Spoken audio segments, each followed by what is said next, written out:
ꯇꯣꯠꯂꯁꯨ ꯌꯥꯏ ꯇꯣꯠꯇ꯭ꯔꯁꯨ ꯌꯥꯏ ꯁꯥꯏꯔꯁꯨ ꯌꯥꯏ ꯁꯥꯏꯗ꯭ꯔꯁꯨ ꯌꯥꯏ ꯊꯣꯡꯕꯁꯨ ꯅꯨꯡꯉꯥꯏ ꯉꯥꯟ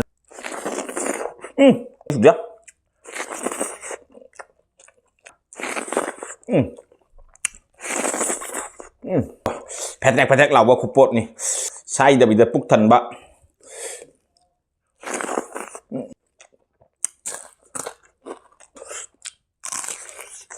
ꯃꯟꯗꯦꯒꯤ ꯆꯤꯜꯂꯕ ꯌꯣꯡꯆꯥꯛ ꯃꯔꯛꯇ ꯍꯌꯦꯡ ꯆꯠꯂꯒ ꯌꯣꯡꯆꯥꯛ ꯈꯔ ꯆꯥꯊꯔꯛꯑꯒꯦ. Let's go baby, look at it.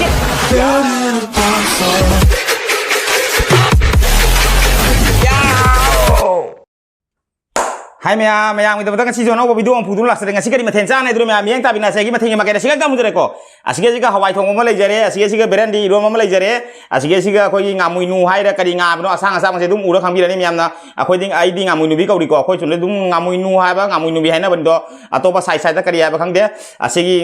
ngamui nu mari manga ama fry to boleh jare gacik nabai dengan si tilau boleh jare asik ni ngasih maten itu maya cabah hono betul kan let's go look at it ya utang jare kayak nu adi ngasih se quote yang tahu mana masing pangdre, baca terlebih dahulu ay tare, kasih mulai tare, kopi pernah kita bendo kopi dosa ning dre apa mana tapi di pang itu keno pangdre, tilo mana ju pangdre, peruk ju pangdre, gitu kayak di, tilo mana peruk, hanggam ju pangdre, methi mana ju pangdre, kasih pangdre sih, itu nadum, bila di irom basiga, gitu sih kayak di, nggak tahu basiga, gitu Hawaii thong mau pernah mayam ju Hawaii ayam hai bendo Hawaii sih ngasih ayin thong sih, haji thong Hawaii itu baru thong Hawaii na, baru Hawaii thong jalan kayak tahu deh, alu kali kapten itu main miam terus lagi alu Hawaii thong itu Hawaii thong koran lagi itu pula salah kan asing dengan si macam itu sabah hono betul kok jadi sing jadi ingin apa sabah hono ulang tar kangsoi ke saning mana apa kangsoi si saning ngasih upaya lite atau itu ngasih pacarnya baik sih kan perak paningnya katang makade indah jaga sak tekom jaga mau ngsabe itu kan pacar bani hei hau dulu mingasih ngamui nu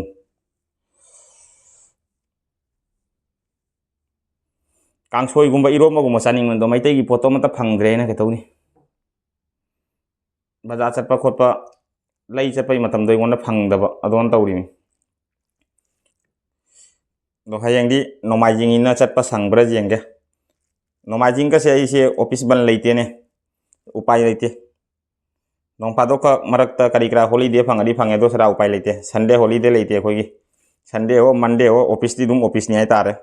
adona maite gi chinjak se mata lei phangdre handak marak do hayeng di khangdi thabak chala nga khap de lothoga chasira in khallimi maite gi pot kuire cha daba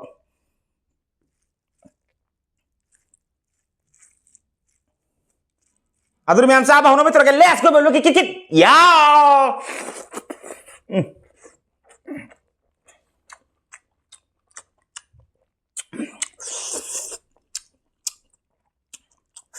Hawi dong.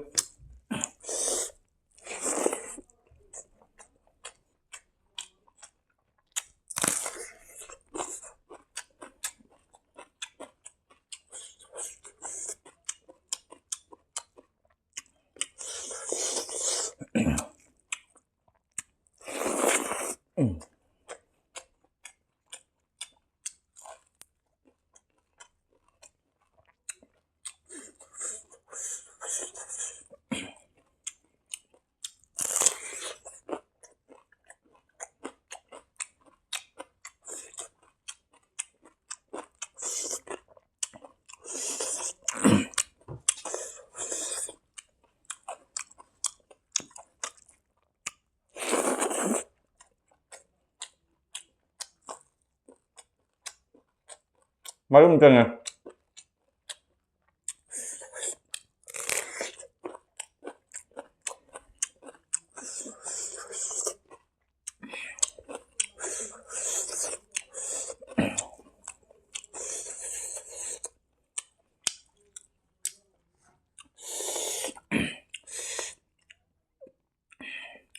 Này cái brand đi rồi mà xin đi sai để su giả bài giang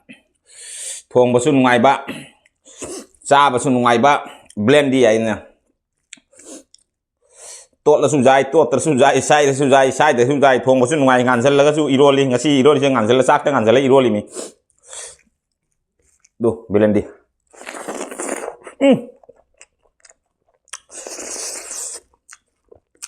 xiêm món hộp vẫn đi sụp dấp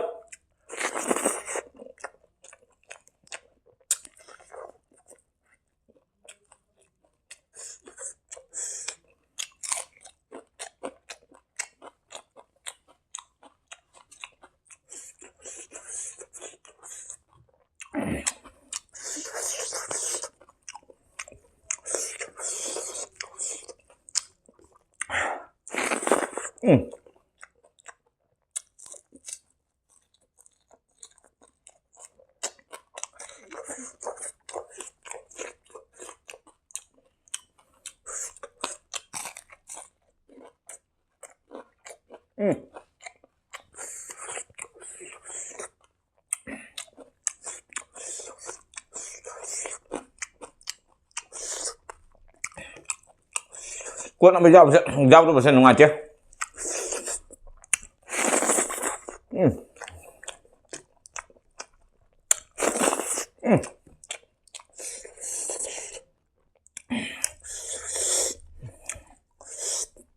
si mau si pot di kape kayak tahu di bawah petek lah bawah kupot nih saya dah bisa puk tan bak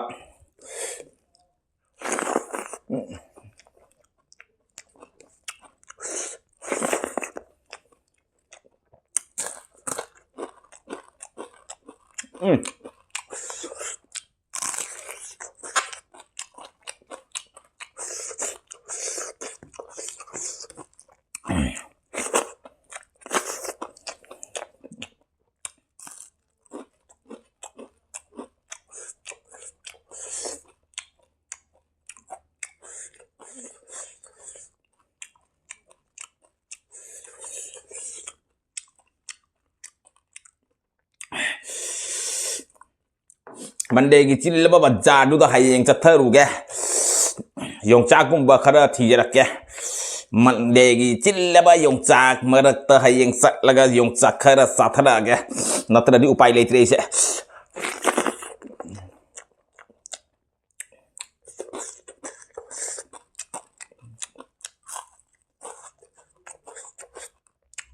ไม่ใช่กี่บทฟังเดี๋ยวไปไหวยัง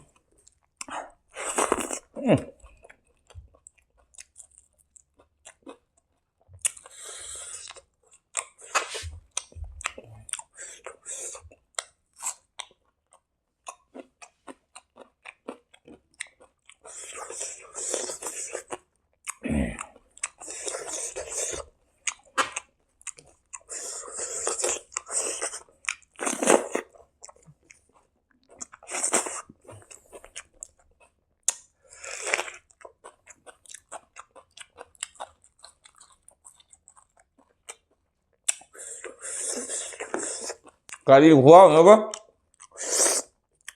Lagi terima? Padahal pugai itu mahal nu. Aing bersing je kanau dah, kadang-kadang cing henggam tu.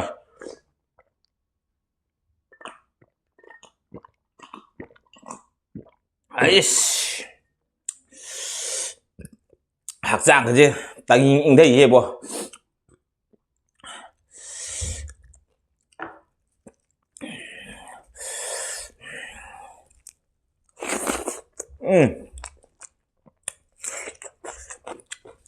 Mà con nó chưa can phải nó khuôn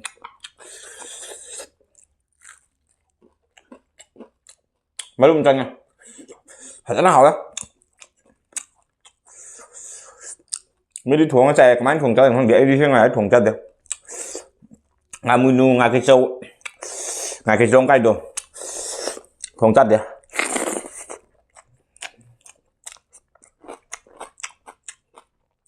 mà cái đang ngaji ngâu nó chảy của người dân kìa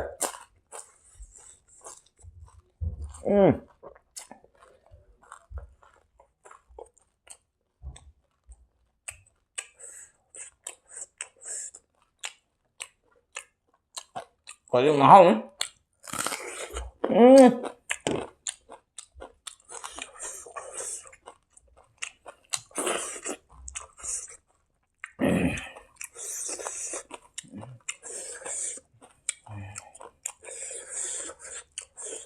ꯑꯁꯤꯒ code ꯑꯃ ꯈꯔ ꯌꯥꯎꯔꯝꯃꯗꯤ ꯃꯩ ꯍꯧꯕꯗꯅꯤ ꯐꯖꯅ ꯕ꯭ꯔꯪ ꯕ꯭ꯔꯪꯒ ꯆꯥꯛꯀꯗꯅꯤ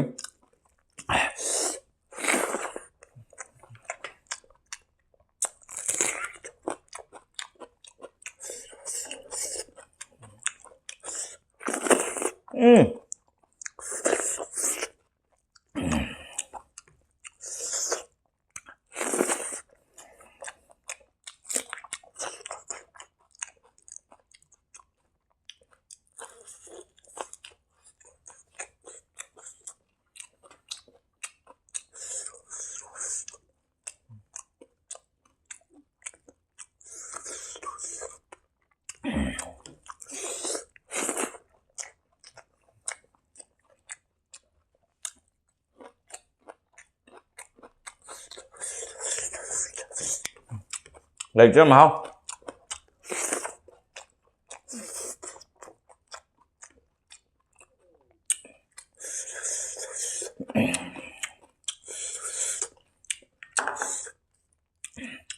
phần trăm berapa ini cak phần tật thở đấy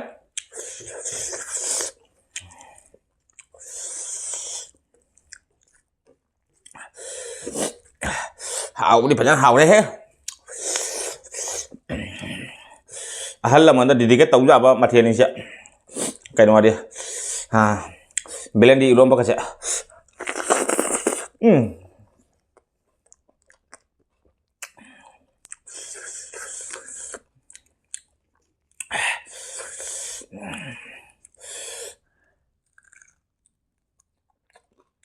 ada mendung nih kak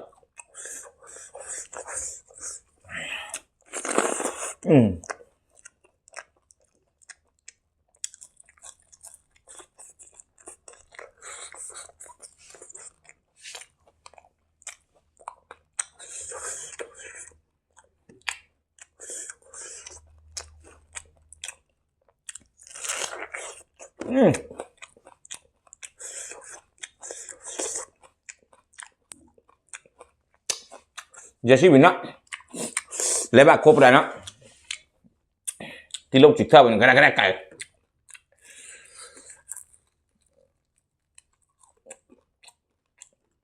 in thưa nó kem sao quạt à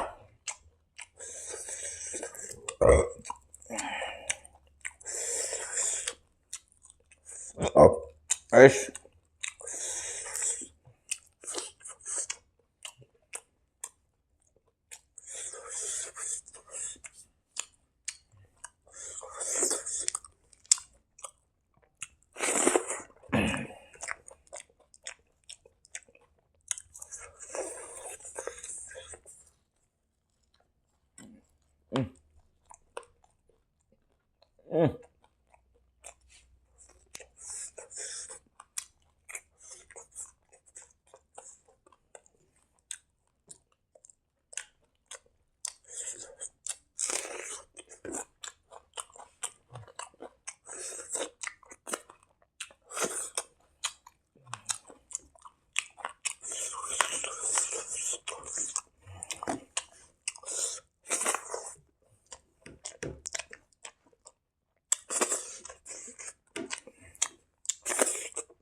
sạc rồi này chơi đi học đấy thôi thấy thằng có khối ăn trái dần ngoài là cái